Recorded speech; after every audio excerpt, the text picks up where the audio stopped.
Your numbers are absurd. I checked with Dr. Onder here, and he found very easily, because media won't do the research, but you can do the research, in the marketplace, 23 million souls are on the marketplace. And you're saying 20 million. I'm not asking you a question. Okay. I'm getting forth the absurdity. Welcome back to Freedom Forge, the channel where we stand for faith, freedom, personal responsibility, and the constitutional principles that have made America the strongest nation in the world. If you believe Washington should answer to the American people instead of powerful bureaucracies and special interests, make sure you hit that like button, subscribe to the channel, and turn on notifications so you never miss our latest coverage of the biggest hearings, debates, and political battles shaping the future of our country. Today, we're looking at a heated congressional hearing focused on one of the issues that affects every American family: healthcare costs. Lawmakers debated the future of the Affordable Care Act, rising insurance premiums, healthcare transparency, employer-sponsored coverage, and whether government intervention has made healthcare more expensive instead of more affordable.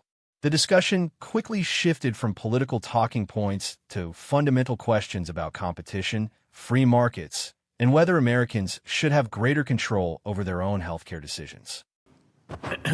The gentleman yields. I now call on our chairman, Mr. Walberg, for his 5 minutes of questioning. Thank you, Mr. Chairman, and thanks to the panel for being there. Although I have to say, Mr. Woodhouse, your numbers are absurd. I checked with Dr. Onder here, and he found very easily, because media won't do the research, but you can do the research, in the marketplace, 23 million souls are on the marketplace. And you're saying 20 million. I'm not asking you a question. Okay. I'm getting forth the absurdity of what you're saying. 15 to 20 million don't have health care, when on the marketplace there are only 23 million, nearly 23 million. Correct, Dr. Onder? Correct. Let's move on here. The shilling that goes on for the Unaffordable Care Act is absurd as well. Mr. Newman, thank you for coming all the way out from Utah to be with us. Your written testimony highlights that employers using Know Me Health direct contacts in my home state has caused some of the Michigan medical spending per member fall by as much as 29%. That's great. Could you expand on how employers were able to see a reduction in cost despite the statewide commercial market average continuing to rise by 10 to 15% annually? Excellent. Yeah, thank you. And thanks for all the work that you do to address this issue. Incumbent-dominated markets, Michigan is one of those, right, where there's a very dominant local insurance company, has generally abused their market position for a very long time. And there are three paths to solving this problem. The first is ultimately, in the simplest, lower contracted rates. But how do you get to those lower contracted rates? Well, you have to solve actual business problems for providers and not be the ones continually trying to drive them out of business. So we contract with providers at a direct, real price of healthcare, solving their business problems, just like the story I told, being able to pay at the time of service in full for the claims and the service that they deliver. There is a real price of healthcare that exists, and that solves our 20 to 30% problem in America. But second, the admin fees that employers are thrown at are just as heinous. This shows up as junk medical loss ratio, margin coverage, whatever it might be, to ASO fees, to clawbacks, and all the other bells and whistles that get thrown in. Employers know how to buy and pay for things, and we should do it as simple and efficient and easy as Visa and MasterCard or American Express can, not at a 15 or 20% margin that any insurance company claims that they need. Yeah. And then third, all the other parties around this system, for self-insured employers like stop-loss carriers and other people, they have traditionally been completely cut out of any data, any rate visibility, or any direct relationship as a party to catastrophic risk or other things in those parts of it. And all they do is have to price in that risk of non-payment, no service, and bad transparency. And if you bring it open, if you simplify the system down to its core, where a provider can deliver care and get paid for it. And if a consumer can do it, great. But if not, an employer can do it on their behalf. Yeah. That's the nugget that we unlock everything in employer health care. Common sense, like other products and purchases. Great. If we ran restaurants like healthcare, every restaurant would be out of business in America. Let's not start that then. Thank you. Dr. Savage, thanks for coming in all the way from Brighton, Michigan. Glad to have you here, especially since you're practicing in the field as well. Yeah.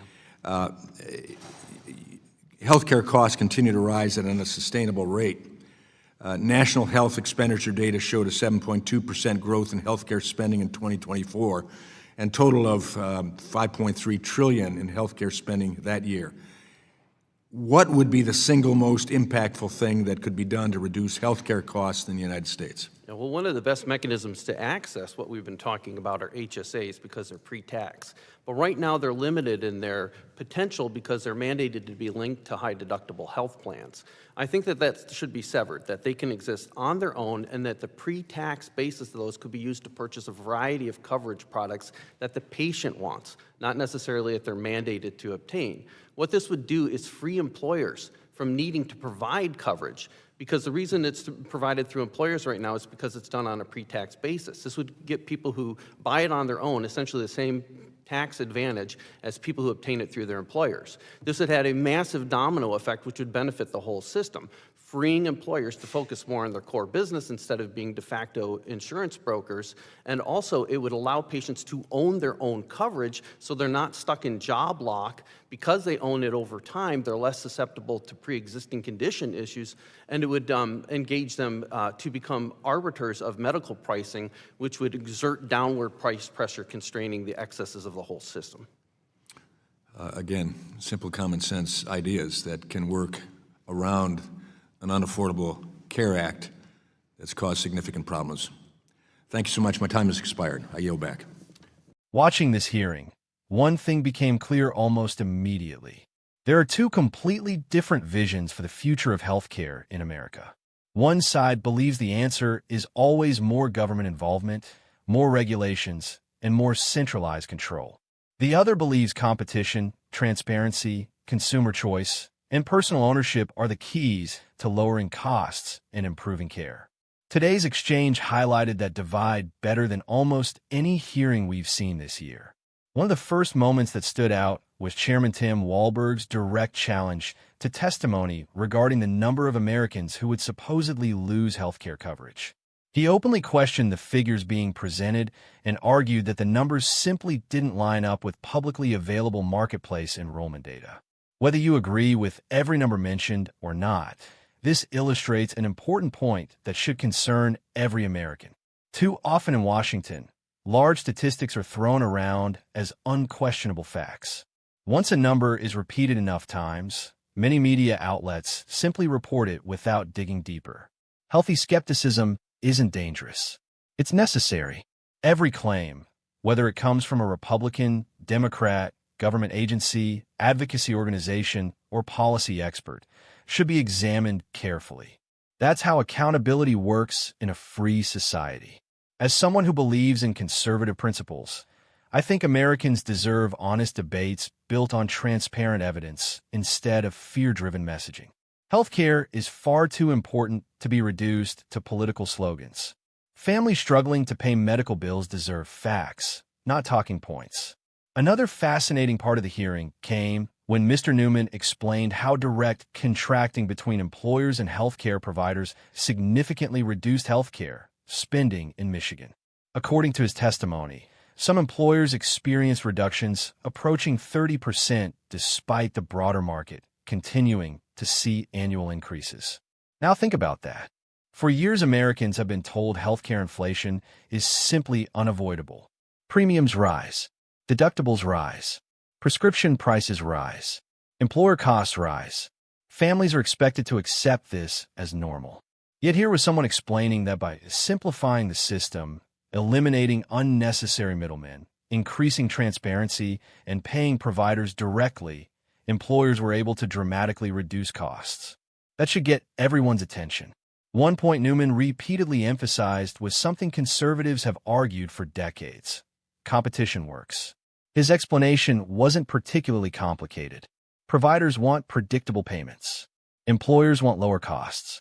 Patients want affordable care. Instead of multiple layers of insurance bureaucracy, administrative fees, hidden contracts, and opaque pricing, why not create direct relationships wherever possible? It's a remarkably simple concept. If businesses across America can negotiate prices for equipment, transportation, supplies, and virtually every other service they purchase, Why should healthcare operate under completely different rules? One statement especially caught my attention when Newman described administrative costs as one of the biggest hidden expenses driving healthcare inflation. He mentioned excessive fees, complicated payment systems, and unnecessary administrative overhead. That raises a larger question. How much of America's healthcare dollar is actually paying for doctors and nurses? And how much disappears into layers of bureaucracy before a patient ever receives treatment? Americans work hard for their money. Employers work hard to provide benefits. Taxpayers work hard to fund government healthcare programs. Every unnecessary dollar spent on paperwork instead of patient care represents waste that eventually gets passed along to families through higher premiums, higher taxes, or lower wages. Conservatives have long argued that government systems naturally become more bureaucratic over time because there's very little incentive to reduce complexity. Private competition, on the other hand, rewards efficiency. That's not ideology. That's basic economics. Newman also made another observation that deserves attention. He argued that transparency changes behavior. If providers know prices are visible, if employers know exactly what they're paying, if consumers can compare costs, then everyone suddenly has incentives to compete. Markets function best when buyers know prices. Imagine walking into a grocery store where nothing had a price tag. Imagine ordering dinner at a restaurant without knowing what anything costs until weeks later. Most Americans would never accept that. Yet healthcare often works exactly that way. Patients frequently receive bills months after treatment without knowing beforehand what procedures actually cost. That's not transparency. That's confusion. And confusion almost always benefits whoever controls the system. One of the lighter moments during the hearing came when Chairman Walberg joked that if restaurants operated like healthcare, every restaurant would be out of business. People laughed. But behind the humor was a serious observation. Imagine if you ordered a hamburger without knowing the price. Imagine the restaurant refused to tell you until 6 weeks later. Imagine multiple companies argued over who should pay while adding administrative fees every step of the way. No business operating like that would survive very long. Competition forces restaurants to post prices. Competition forces stores to compete. Competition forces businesses to improve service. Healthcare has often escaped many of those normal market pressures. Dr. Savage then shifted the discussion toward health savings accounts, commonly known as HSAs. His proposal was straightforward. Rather than requiring HSAs to remain tied exclusively to high-deductible insurance plans, he argued they should stand on their own, allowing Americans greater flexibility to purchase coverage that fits their individual needs. This reflects a broader conservative principle: empower individuals instead of concentrating more decisions in Washington. People understand their own healthcare priorities better than distant bureaucracies. A young, healthy worker has different needs than a retired senior. A family with several children has different priorities than a recent college graduate. One-size-fits-all systems often create inefficiencies because they ignore those differences. Dr. Savage also discussed something many Americans experience but rarely think about until changing jobs. Employer-based insurance often creates what economists call job lock. Workers stay in jobs they might otherwise leave because they fear losing healthcare coverage. That limits mobility. It limits entrepreneurship. It limits career growth. When healthcare becomes attached to employment rather than individuals, workers lose flexibility. A more portable system could allow Americans to pursue better opportunities without constantly worrying about insurance interruptions. That seems like a conversation worth having regardless of political affiliation. Another important point raised during the hearing involved patient engagement. When people spend their own healthcare dollars more directly, they often become more interested in comparing prices, asking questions, and making informed decisions. That's not because people suddenly become medical experts. It's because incentives matter. Consumers compare prices when buying cars. They compare prices when buying appliances. They compare prices when choosing internet providers. Healthcare often removes that consumer decision-making process almost entirely. Restoring some of those incentives could encourage more competition throughout the industry. Now, None of this means healthcare is simple. It isn't. There are legitimate debates about protecting people with serious illnesses, ensuring access for vulnerable Americans, maintaining emergency care, and supporting medical innovation. Those are important discussions. But conservatives should never shy away from asking whether more bureaucracy is actually solving those problems or making them worse. America spends more on healthcare than almost any country on earth. Yet families continue facing rising premiums, rising deductibles, rising prescription costs, and increasing financial pressure. At some point, continuing the same policies while expecting different results stops making sense. Freedom means trusting Americans. Freedom means allowing innovation. Freedom means encouraging competition. Freedom means reducing unnecessary government barriers that limit consumer choice. Those principles have succeeded across countless industries. Healthcare shouldn't be exempt from asking whether those same ideas could produce better outcomes. One thing I appreciated about this hearing was that much of the discussion focused on practical reforms rather than simply expanding government programs or increasing federal spending. Americans don't need more slogans. They need affordable care. They need transparent pricing. They need lower costs. They need systems that reward quality instead of bureaucracy.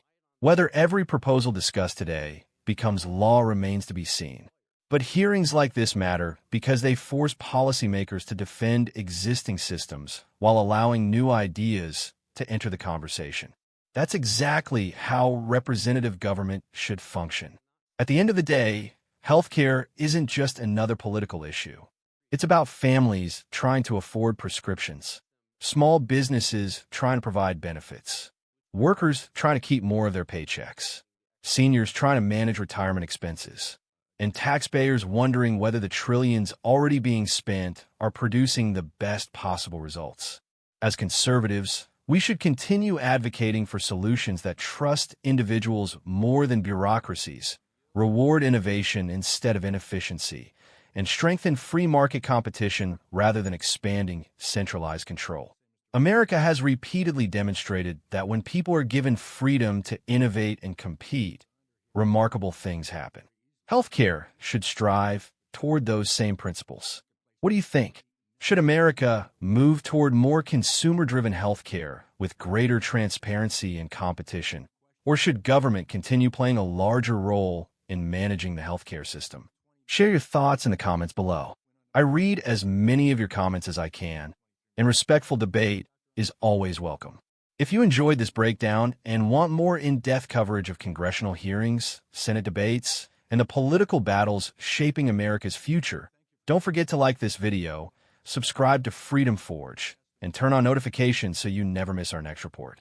Thank you for watching, and I'll see you in the next video.